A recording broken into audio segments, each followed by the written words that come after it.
gerçekleştirilen katliamı lanetleyerek kınıyoruz. Vicdanı körelmemiş bütün Müslümanları Mısır'daki kardeşlerimize destek olmaya çağırıyoruz.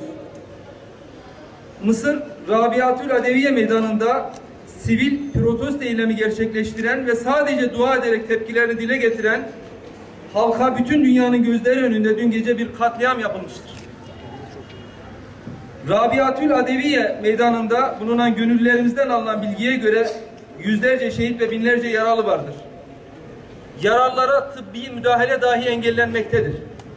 Kubba Sisi yönetimi, Siyonist İsrail, ABD, Birleşik Arap Emirlikleri, Suudi Arabistan ve Batı'nın desteğini arkasına alarak masum Müslüman halka tarihe kara bir leke olarak düşen katliama imza atmışlardır.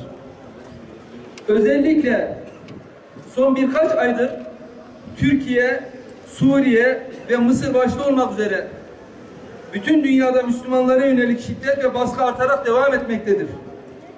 Vicdanları körelmemiş bütün Müslümanları bu katliam, baskı ve zulümlere karşı seslerini yükseltmeye çağırıyoruz.